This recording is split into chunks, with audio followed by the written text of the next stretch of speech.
नमस्कार, स्वदेश न्यूज देख रहे हैं आप। मैं हूं आपके साथ ऋषभ सोनी और लेकर आया हूं हमारी खास पेशकश, जिसमें आज हम बात करेंगे मौत के धाम की। हमारे देश का इतिहास सदियों पुराना है और इसीलिए अनादिकाल से कथाओं के जरिए लोगों को इस देश का इतिहास बताया जाता रहा है। और इन दिनों कथा सुनाने वाले कथावाचकों की कोई कमी भी नहीं है, जो भगवान की कथा सुनाने को अपना पेशा बना चुके हैं। यही उनकी आजीविका है और देश की जनता भी अपने आराध्य की कथाएं सुनने के लिए पंडालों में उमड़ पड़ती है। लेकिन कई बार ये पंडाल हादसों के पंडाल बन जाते हैं और यह हादसे कई लोगों की जिंदगियां भी छीन लेते हैं। ऐसा ही एक हादसा हुआ मध्य प्रदेश सीहोर के कुबेरेश्वर धाम में, जहां भीड़ ज्यादा होने से भगदड़ मच गई और इस भगदड़ में 7 लोग काल के गाल में समा गए। लेकिन ये कोई पहला हादसा नहीं है, इससे पहले भी ऐसे हादसे हो चुके हैं जिसमें कई जिंदगियां जा चुकी हैं। अब तो लगता है ये धाम हादसों का धाम बन गया है। लेकिन इन हादसों की जिम्मेदारी ना तो कुबेरेश्वर धाम ले रहा है और ना ही प्रशासन। अब सवाल ये उठता है कि इन मौतों का जिम्मेदार कौन है, इन हादसों का जिम्मेदार कौन है? क्यों इन मौतों पर पंडित प्रदीप मिश्रा मौन हैं?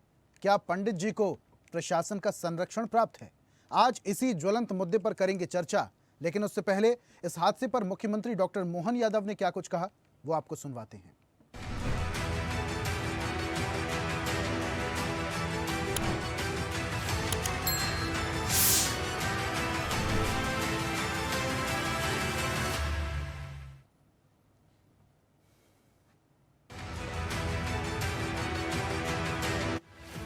सीहोर में पंडित प्रदीप मिश्रा के कुबेरेश्वर धाम में कांवड़ यात्रा में शामिल होने आए 72 घंटे में 7 लोगों की मौत हो चुकी है। इससे पहले मंगलवार को कुबेरेश्वर धाम में मची भगदड़ में 2 महिलाओं की मौत हुई थी। यहाँ धाम है, दर्शन है, भीड़ है और अब मौत भी है, क्योंकि ये कुबेरेश्वर धाम है जहाँ श्रद्धा जीवन देती नहीं लेती है। सीहोर में एक बार फिर 7 जिंदगियां खत्म हो गईं। ये पहली बार मौतें नहीं हैं और अगर सब ऐसे ही चलता रहा तो आखिरी भी नहीं होगी, क्योंकि कुबेरेश्वर धाम में कथावाचक हैं, कांवड़ यात्रा है और भीड़ है, लेकिन ना व्यवस्था है ना जिम्मेदारी। और इसके अलावा धूप में बेहाल लोग, मेडिकल कैंप तक का नामो निशान नहीं। इस तरह के आयोजन के कारण लगातार जाम की स्थिति बनती है और लगातार जाम लगना यहाँ आम बात हो गई है, जिसके कारण लोगों को भारी परेशानी होती है। पंडित प्रदीप मिश्रा कथा कहते हैं, शिव भला करते हैं, लेकिन शायद व्यवस्था यहाँ भगवान भरोसे ही है। आस्था की भीड़, लेकिन प्रशासन और कुबेरेश्वर धाम का प्रबंधन गायब। मोक्ष की बात करने वाले प्रदीप मिश्रा फिलहाल मौत पर मौन हैं। इससे पहले भी कुबेरेश्वर धाम में रुद्राक्ष महोत्सव के दौरान 5 लोगों की जिंदगियां खत्म हो गई थी। कथावाचक पंडित प्रदीप मिश्रा के रुद्राक्ष महोत्सव में भीड़ तो करोड़ों की जुटी, पर इंतजाम शून्य रहे। जहां एक मासूम महिला और पुलिसकर्मी समेत 5 लोग मौत के मुंह में समा गए थे। लाखों की भीड़, गर्मी और अव्यवस्था ने इस पवित्र धाम को मौत का मेला बना दिया था। पंडित जी महोत्सव में व्यस्त हैं और श्रद्धालु तड़पते हुए श्वास छोड़ रहे थे। क्या यही है आध्यात्मिक आयोजन या फिर मोक्ष धाम? लेकिन इन सब के बीच सीएम डॉक्टर मोहन यादव ने संवेदना दिखाई है। मुझे जानकारी आई है, मैंने इस बात को अधिकारियों को कहा है देखने के लिए, और संभवतः ये बहुत दुखद हादसा हुआ जो 2 व्यक्तियों की जानकारी आई है। हम उम्मीद करेंगे कि ये वहाँ के अपने आयोजक मिश्रा जी और प्रशासन के साथ मिला करके कि भविष्य में इस प्रकार की घटना न हो, इस प्रबंधन करेंगे। मोक्ष धाम कुबेरेश्वर धाम 2023 में 5 मौतें, वजह गर्मी, दिल का दौरा और भगदड़। 2025 में 7 मौतें, वजह भीड़ में दम घुटना, गिरना, मेडिकल कैंप, नदारत, एम्बुलेंस देर से, ठंडा पानी, भाग्य भरोसे, छांव, कथा मंच तक सीमित।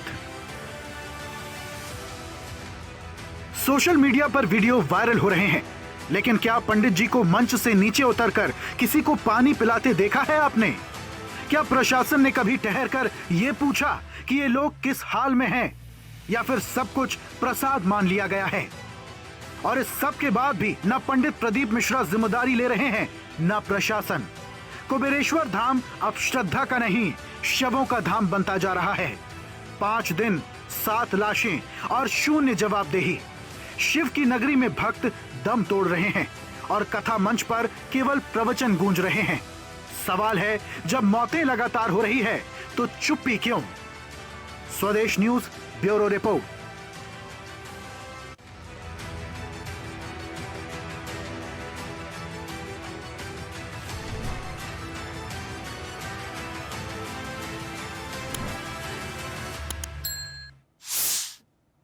तो बड़े बड़े पंडालों में कथा वाचन के लिए भारी भीड़ और भारी भीड़ के साथ साथ हादसे और फिर मौतें।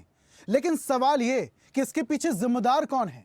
जिम्मेदारी कोई नहीं लेता, ना ही प्रबंधन और ना ही प्रशासन, लेकिन जिम्मेदारी किसी को तो लेनी होगी।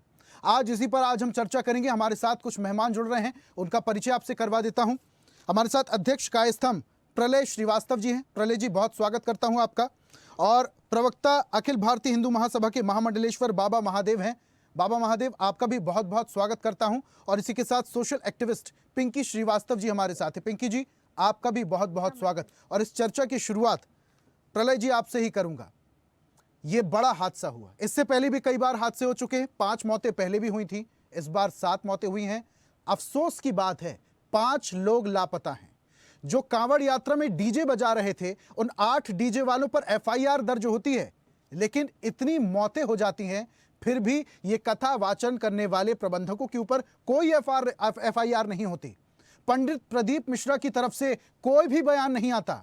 घायलों से मुलाकात करने के लिए पंडित प्रदीप मिश्रा या उनका कोई भी अनुयायी अस्पताल नहीं पहुंचता। ये बड़ी शर्म की और बड़ी दुख की बात है। क्या कहेंगे सर, ये हादसे कैसे हो रहे हैं और कौन इनकी जिम्मेदारी ले? देखिए, मैं 10 जून से, जब इन्होंने महाराष्ट्र के चाकड़ में भगवान श्री चित्रगुप्त जी को लेकर टीका टिप्पणी की थी, अभद्र टिप्पणी की थी, तब से लेकर लगातार आज 9 अगस्त है, रक्षाबंधन का दिन है। प्रदीप मिश्रा जी के ऊपर काफ़ी हम लोगों ने स्टडी की है, काफ़ी चर्चा आप लोगों ने भी की है, हमारे श्रोताओं ने भी सुनी है और देखी भी है। मैं इस नतीजे पर पहुंचा हूं कि पंडित प्रदीप मिश्रा जी हठ योगी हैं, हठ धर्मिता इनके अंदर समाई हुई है। ये किसी भी बात को स्वीकार करने को तैयार नहीं होते। अगर इनकी गलती है तो ये उसको भी स्वीकार नहीं कर रहा है, ना आगे आ रहा है, ना किसी प्रकार का अपनी तरफ से गलती को उनको एहसास है। पहले उन्होंने भगवान श्री चित्रगुप्त जी को लेकर टीका टिप्पणी की। हमने कायस्थ समाज ने उनसे मांग की कि वो भगवान श्री चित्रगुप्त जी के मंदिर में जाकर बाकायदा माफ़ी मांगे, उनके चरणों में अपना शीश झुकाएं, जैसे कि उन्होंने राधा रानी जी के मामले में किया था, मथुरा जाकर, वृंदावन जाकर, बरसाने जाकर, लेकिन उन्होंने नहीं किया, आज तक नहीं किया। केवल एक साधारण सरलता से हंसते हुए मुस्कुराते हुए उन्होंने माफ़ी मांगी। वही बात, वही उनका जो व्यवहार है, वो इस बड़ी घटना को पीछे देखने को मिल रहा है। इतनी बड़ी घटना घट गई, लगातार 2022-23 से घटनाएं घट रही हैं।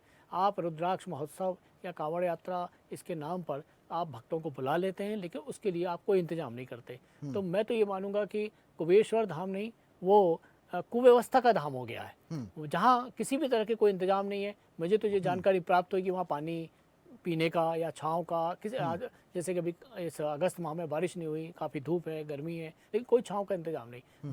भगदड़ मचेगी। स्वाभाविक है कि ऐसे लोग जो भगदड़ के बीच में फंसेंगे, उनको घबराहट होना, बेचैनी होना और उनका बेहोश होना बिल्कुल। प्रलय जी, अव्यवस्थाओं की जानकारी अपने दर्शकों को दे चुके हैं। आपसे मैं समझना चाहूंगा, जैसा कि आप जिक्र कर रहे हैं कि जब इतनी बड़ी बड़ी टिप्पणियां हो जाती हैं वो कुछ नहीं कहते, ऐसे हादसे हो जाते हैं वो कुछ नहीं कहते, क्या पंडित प्रदीप मिश्रा को घमंड हो चुका है कि मेरे साथ सनातन धर्म को मानने वाले इतनी संख्या में मेरे अनुयायी हैं और मुझे कुछ नहीं हो सकता? ना प्रशासन का डर, ना लोगों को डर। क्या इस बात का घमंड हो गया उनको? बिल्कुल घमंड हो गया है। वो उनमें जरा भी किंचित मानवता नहीं बची, इंसानियत भी नहीं बची है। वो इतने बड़े बड़े हादसे हो रहे हैं। आज जैसे अब सबसे पहले शुरुआत हुई, जो हमारी 2 बहनें जिनका निधन हुआ, रक्षाबंधन के 2 दिन, 3 दिन, 4 दिन पहले हुआ, और वो उसके जिम्मेदारी भी वो लेने को तैयार नहीं है। कम से कम वो उनको उन घायलों को देखने जाना चाहिए था, या उन जो दिवंगत हो गए उनके प्रति श्रद्धा सुमन अर्पित करने थे, लेकिन उन्होंने इसका सारा चीज़ें अपनी तरफ से निकालते हुए उसको दूसरों को जिम्मेदार ठहरा दिया कि भाई लोग बीमार थे इसलिए वो आ गए, नहीं आना चाहिए बीमारों को। ऐसा कुछ नहीं है। आज उनको चाहिए था, वो कांवड़ यात्रा में थिरकते नजर आए थे उस दिन, जिस दिन कांवड़ यात्रा निकली थी, जबकि वहाँ हमारे 2 बहनों का शव पड़ा हुआ था। उसके बाद भी फिर हुई, कुल 7 तक संख्या पहुंची मृतकों की। इनको बहुत अत्यधिक घमंड हो गया है। ये किस प्रकार की बातें बताकर लोगों को आकर्षित करते हैं। ये अपनी टीआरपी बढ़ाने के लिए मैं कहूँगा, अपना और दूसरों से तुलना करते हुए अपना कद बढ़ाने के लिए ये इस टाइप का लोगों को मोह पाश में बांध लेते हैं कि लोग खींचे चले आते हैं कि आज ठीक है, लोग बीमार रहते हैं, समस्याएं होती हैं, हर आदमी, हर व्यक्ति अपनी समस्या के निदान के लिए कुछ ना कुछ उपाय करता है। उनकी बातों में आकर लोग खिंचे चले आते हैं और भारी भीड़ इकट्ठी हो जाती है। लेकिन प्रदीप मिश्रा जी या उनकी समिति वहाँ कोई इंतजाम नहीं कर पाती। प्रशासन की भी जो सीमित उनकी इंतजाम है उस पर छोड़ दिया जाता है। इनको चाहिए, जब इनको मालूम है कितने लोग आ रहे हैं या आने की अंदेशा है, या अपने इतिहास या पिछले 2-3 सालों के जो घटनाएं घटी उससे भी उनको सबक नहीं लेते हुए फिर भी वो करते हैं। लेकिन इसमें शासन प्रशासन को आगे आकर इसमें इनके ऊपर नकेल कसना चाहिए। मेरे तो ये भी डिमांड है, अगर आप प्रदीप मिश्रा जी का कुबरेश्वर धाम में वहाँ इंतजाम नहीं हो पाता, इंदौर भोपाल हाईवे प्रभावित होता है, जो 2022-23 में 2 मंत्री फंस गए थे वहाँ पर, और उसके बाद भी एम्बुलेंस फंस चुकी हैं, लोगों की जानें जा चुकी हैं, लोग भोपाल से इंदौर, इंदौर से भोपाल आने जाने वाले लोग प्रभावित होते हैं। क्यों ना वहाँ से कुबरेश्वर धाम को कहीं और विस्थापित कर दिया जाए या थोड़ा हाईवे से दूर तो इस बारे में तो पंडित प्रदीप मिश्रा को सोचना चाहिए। आप धर्म की बात कर रहे थे प्रलय जी, देखिए आस्था के अलग अलग आयाम हो सकते हैं और उस किसी एक आयाम के सूत्रधार पंडित प्रदीप मिश्रा हो सकते हैं, लेकिन इसका मतलब ये नहीं कि इतने बड़े हादसों को लेकर वो अपना पल्ला झाड़ लें या साइडलाइन हो जाएं। उनको जिम्मेदारी लेनी होगी, प्रबंधन प्रशासन को जिम्मेदारी लेनी होगी, किसी को तो जिम्मेदारी लेनी होगी। आऊंगा वापस से आपके पास। महामंडलेश्वर बाबा महादेव हमारे साथ जुड़े हुए हैं। महादेव जी सुन पा रहे हैं आप? हाँ जी सुन रहे हैं आप। बाबा महादेव जी, जिस तरीके से प्रलय जी अभी कह रहे हैं कि पंडित प्रदीप मिश्रा को घमंड हो गया है अपने वर्चस्व का और धर्म के अनुयायी होने का, सनातन को प्रेजेंट करने का, एक घमंड, एक अहंकार हो गया है। अहंकार तो रावण का भी नहीं ठहरा था, वो अहंकार रावण को भी ले डूबा। पंडित प्रदीप मिश्रा जी का क्या ये अहंकार उनके लिए खतरा साबित हो सकता है? देखिए, श्री आशुतोष भगवान के चरणों में प्रणाम करते हुए एक बात मैं कहता हूँ कि पंडित प्रदीप मिश्रा सर्वथा दोषी हैं, क्योंकि जब मैं भी कथा करता हूँ और जब कथा करता हूँ तो हर एक चीज का अपने अनुयायियों और अपने कार्यकर्ताओं को ये निर्देश देता हूँ और उस निर्देश से हमेशा लाभ मिला है। ये नैतिक और आध्यात्मिक दोनों जिम्मेवारी होती पंडित प्रदीप मिश्रा जी की कि वह आए हुए संगत का पूरा ख्याल रखें। सिक्खियों में एक गुरु हुए हैं अमरदास जी, वो संगत के पैर तक दबाते थे, यानी कि जो, और मैं बागेश्वर धाम का भी देखता हूँ, वो जाके रास्ते में कोई आता है, रास्ते में जाके मिलते हैं, उनका सम्मान करते हैं, स्वागत करते हैं।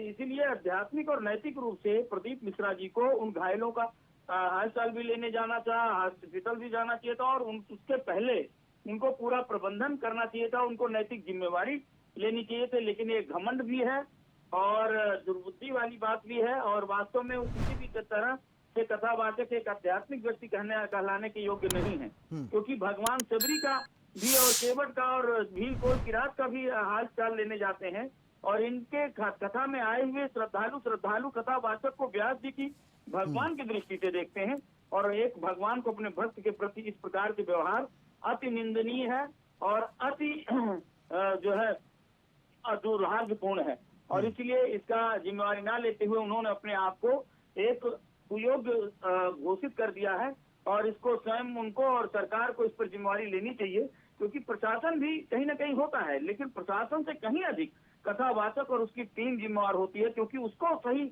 एक्चुअल फिगर पता होता है कितने लोग आए हैं, कितने लोग आएंगे और कितने लोगों का क्या क्या व्यवस्था है।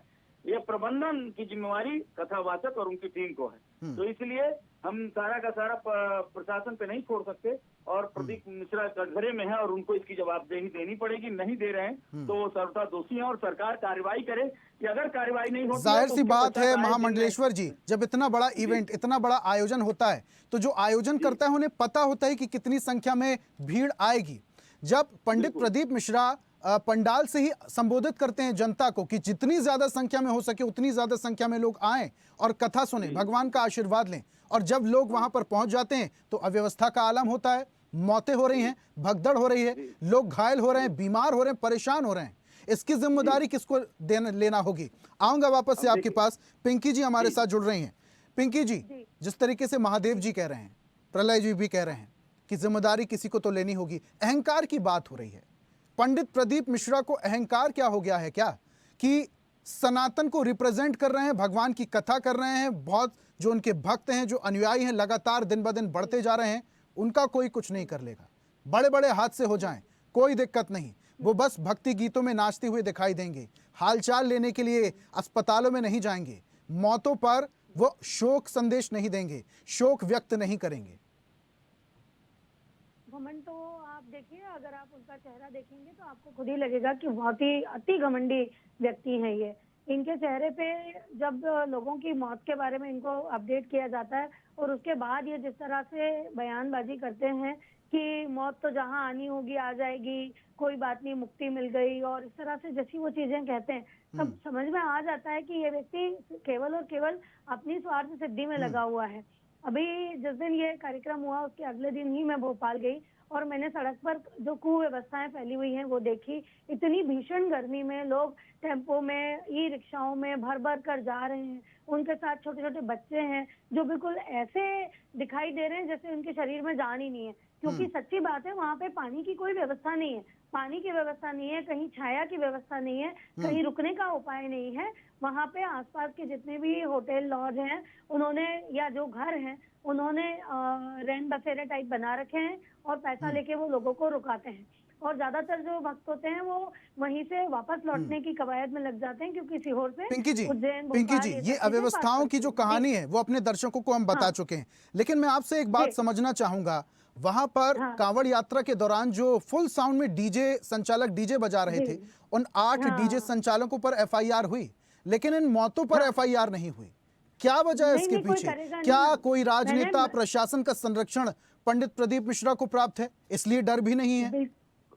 बिल्कुल, आप देखिए ना, ये तो बहुत सीधी सीधी सी बात है। आप देखिए, डायरेक्टली और इनडायरेक्टली कहीं ना कहीं राजनेता तो शामिल है ही इसमें, और प्रशासन भी शामिल है। भीड़ का जो एक वो होता है ना कि जो भी व्यक्ति भीड़ को रिप्रेजेंट करता है, अगर हम उसको संरक्षित कर दें तो वो पूरी भीड़ जो है वो एक वोट बैंक की तरह हमारे पास आ जाएगी। ऐसा मैंने पिछले बार जो हमारी बहस हुई थी उसमें भी बहुत ही सफाई से मैंने ये बात की थी कि कहीं ना कहीं ये राजनीतिक खेल ही खेला जा रहा है। अदरवाइज इतने बड़े संख्या में अगर लोगों की मृत्यु हो रही है या अव्यवस्थाएं फैल रही है, 7 व्यक्तियों की मृत्यु होना कोई छोटी मोटी बात नहीं है, तो ये अगर हो रहा है तो अब तक तो आराम से कार्यवाही हो जाती। लेकिन संरक्षण चाहते हैं इनको, और इसी के कारण कोई भी जो राजनेता है वो चाहते ही नहीं है इनके ऊपर हाथ डालना या इनके अगेंस्ट कोई कार्यवाही करना, और प्रशासन भी डरा हुआ है, तो ये जो चाहे वो करे और बाकी कोई भी इनको कुछ बोलने वाला नहीं है।